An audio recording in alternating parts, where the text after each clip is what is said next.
You think the calendar is your therapist. You think midnight fixes damage. It does not. The year changes. You do not, unless you decide to. New Year is a date, not a rescue. Nobody is coming. If that hurts, good. Pain wakes you up. Now listen carefully. You lie to yourself every December, and you call it hope. You sit there pretending the year failed you, like time betrayed you, like people held you back. That story feels good. It protects your ego, but it keeps you stuck. The truth is colder. Most of what went wrong did not attack you. You allowed it. You delayed hard choices. People. You chose comfort when action was required. You waited for clarity instead of moving forward. People, the calendar did not do that. You did.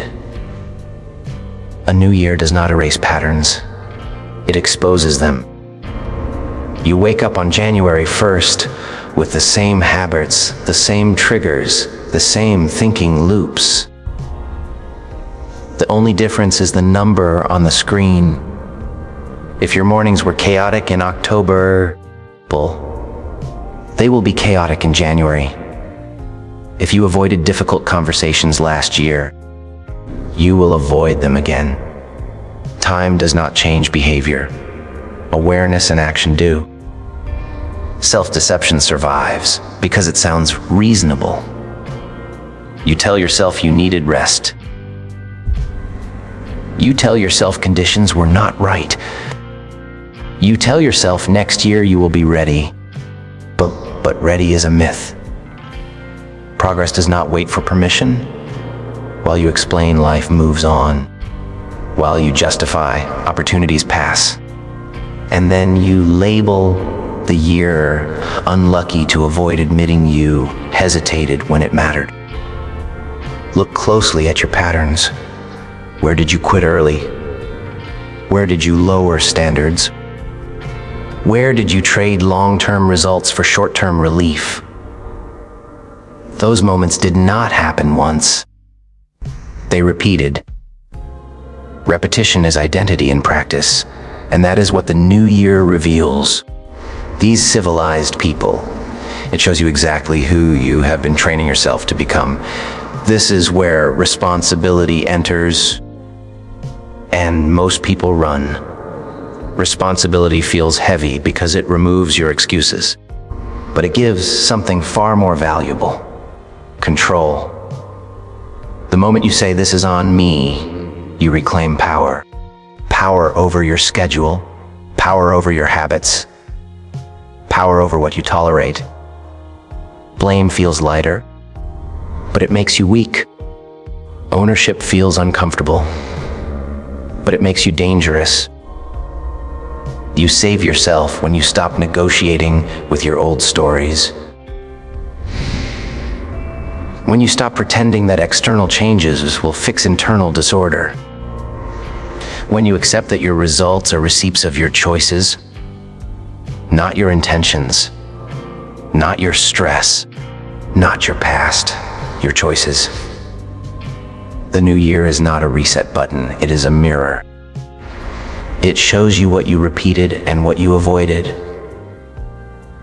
If you do not like the reflection, do not argue with it. Change what you do daily. Change how you decide. Change what you allow to slide. That is how self-deception dies. And when it dies, real change finally has room to start. You keep waiting to feel ready. You wait for energy. You wait for the mood to hit. You wait for motivation like it is some loyal friend that will show up on time. It will not. Motivation is emotional. Emotions are unreliable. They spike and crash. They disappear the moment things get boring or hard. That is why most people quit. Not because they cannot do the work, because they refuse to work without feeling good first. Look at how motivation actually behaves. It shows up when results are easy. It disappears when effort is required, the moment the alarm rings early, the moment progress feels slow, the moment no one is clapping. That is when motivation leaves. And if motivation is your engine, you stall every time the road gets rough. Discipline does not care about your feelings. Discipline does not negotiate. It does not ask if today is special. It runs on rules, not emotions. You wake up because that is the rule. You train because that is the rule. You work because that is the rule. No drama, no internal debate. Debate is where momentum dies. Most people think discipline is punishment. They are wrong. Discipline is freedom. When your actions are decided in advance, you stop wasting energy arguing with yourself. You stop making the same decision every day. Should I work? Should I skip? Should I start tomorrow? Discipline removes those questions. It gives you structure. Structure creates consistency. Consistency creates results. Look at January behavior. People feel inspired. They post goals. They buy notebooks. They tell everyone their plans. That is motivation performing for attention. By week 3, routines collapse. Why? Because nothing was built to survive boredom. Real progress happens when the excitement is gone and you still show up. People, small actions matter more than intensity. 10 minutes, daily beats 2 hours, once a week. These civilized people, 1 page written daily beats waiting for the perfect session. Discipline scales through repetition. You do not rise to your goals. You fall to your systems. If your system is based on mood, it will fail you. You save yourself by designing days that do not depend on willpower. Fixed wake time, fixed work block, fixed shutdown time. You remove choice where choice creates weakness. This is not extreme. This is intelligent. Every high performer does this. They do not rely on feelings. They rely on structure. Discipline also builds trust with yourself. Every time you do what you said you would do, confidence grows. Not fake confidence. Real confidence. The kind that comes from evidence. Miss enough promises to yourself, and you stop believing your own words. Keep enough promises and your self-respect returns. Motivation feels good. Discipline works. One is loud and temporary. The other is quiet and permanent. If you want change that lasts past the first month, stop chasing the feeling. Build the habit. Follow the rule. Show up anyway. You want life to be fair. You want effort to be noticed automatically. You want chances to come because you waited long enough. That expectation poisons progress. Life does not reward patience by default. It rewards movement. If you stand still, nothing adjusts for you. Time passes. That is it. Nobody owes you a fresh start. Not the year, not people, not circumstances. You do not get bonus points for suffering quietly. You do not get refunds for wasted potential. The world responds to what you do repeatedly, not to what you hoped would happen. Once you accept this, you stop feeling betrayed by reality. Look at how people get stuck. They wait for validation before acting. They wait for support before committing. They wait for perfect conditions before starting. That waiting feels responsible.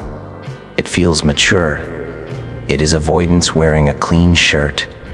While you wait, others with less talent, but more action move past you. Not because they are lucky, Because they did not ask permission. You earn a reset through behavior, not through intention. If you want respect, you show reliability. If you want trust, you keep your word. If you want confidence, you build competence. There is no shortcut. There is no exception. The world pays out based on proof. This also means you must cut what drags you backward. Some friendships survive on nostalgia. Some habits survive on convenience. Some routines exist only because you never questioned them. The new year does not remove these things.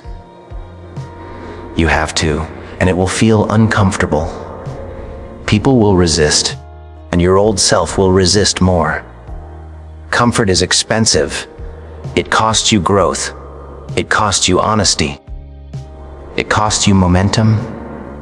Every time you choose comfort over progress, you teach yourself that relief matters more than results.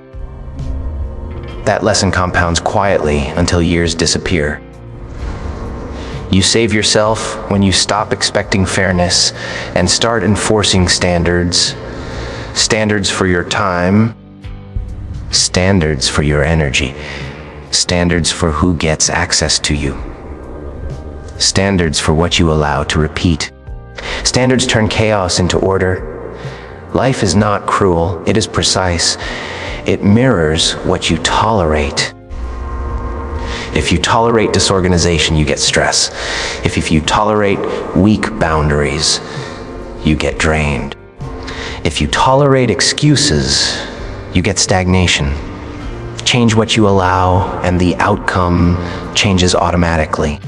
A fresh start is not given. It is built one decision at a time, one boundary at a time. One action repeated until it becomes normal. Stop waiting for permission to begin again. Begin through action and let the results speak. You are not afraid of pain. You are afraid of feeling it without distraction. That is why you stay busy with noise, scrolling, joking, sleeping more than needed. Anything to avoid sitting with discomfort. But pain does not disappear when you ignore it. It waits, it grows. Then it collects interest. Pain is information. It tells you where you are weak, where you are avoiding, where you are lying to yourself. Most people treat pain like an enemy, so they run. Running turns a signal into suffering. You never solve what you refuse to face. Avoidance feels safe in the moment. It gives instant relief. You skip the hard task and feel lighter for a few hours. You avoid the conversation and keep the peace. You delay the decision and reduce anxiety. But relief is not progress. Relief is a loan. You pay it back with stress, regret, and lost time. Growth hurts once. Avoidance hurts daily. Training your body hurts, but it ends. Staying weak hurts every time you feel tired climbing stairs. Learning a new skill hurts your ego, but it ends. Staying incompetent hurts every time you feel replaceable. Saying no hurts briefly. Saying yes to everything drains you constantly. Choose the pain that pays. People, discomfort with direction creates strength. Discomfort without direction creates anxiety. When you walk into difficulty on purpose, your nervous system adapts. What once felt heavy becomes normal. Now, that is how resilience is built. Not by avoiding stress, but by managing it through exposure. Confidence is not thinking positive thoughts. Confidence is knowing you can survive discomfort. Every time you do something hard on purpose, you collect proof. Proof that you can handle pressure. Proof that you can keep going when it is not pleasant. That proof is worth more than motivation. Most people wait until pain forces change. Health scares, financial pressure, broken relationships. That is reactive living. Intelligent people choose pain early. They train before the injury. They save before the crisis. They speak before resentment hardens. They suffer a little now to avoid suffering a lot later. You save yourself when you stop asking how to avoid discomfort and start asking which discomfort is worth it. The workout or the illness, the discipline or the regret, the difficult truth or the quiet resentment. Well, one path builds you, the other erodes you. Pain is not the enemy. It is the teacher you keep skipping. Sit with it, listen to it, act on it. That is how you stop running in circles and start moving forward. You chase goals because they look clean and measurable. Lose weight, make money, grow fast. These civilized people, goals feel productive. They also expire. You hit them or you miss them, and then you feel empty again. That cycle keeps people busy, but not transformed. Identity changes everything. Identity decides behavior before you think about it. If you see yourself as someone who quits, you will quit under pressure. If you see yourself as someone who finishes, you look for a way through. Actions follow identity automatically. Most people say what they want. Very few decide who they are. That gap is why goals fail. You say you want consistency, but you still act like someone who negotiates with discomfort. You say you want discipline, but you still identify as someone who needs motivation. The behavior matches the identity, not the wish. Identity is built through evidence. Every action is a vote. Wake up when you said you would. That is a vote for being disciplined. Do the work when no one is watching. Another vote. Skip it and you vote the other way. No action is neutral.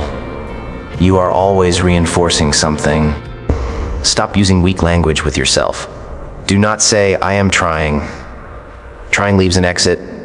Say, I am the kind of person who does this. Then act accordingly. When behavior and identity align, these civilized people, resistance drops. You stop arguing with yourself because the action fits who you believe you are. These standards come from identity. What you tolerate, what you walk away from, what you refuse to repeat. If you identify as someone who respects their time, you stop overcommitting. If you identify as someone who trains, you do not debate workouts. If you identify as someone who finishes, these civilized people, half-done work bothers you. Goals give direction. Identity gives permanence. One pushes you temporarily. The other pulls you daily. That is why identity compounds. It builds momentum without hype. You save yourself when you stop making promises to the future and start embodying them now. People act like the person you want to become, even when it feels unnatural. Especially then, over time, the behavior becomes normal. The identity becomes real. And the need for New Year promises disappears completely. The new year does not save you. It never did. You save yourself, or you repeat yourself. Choose.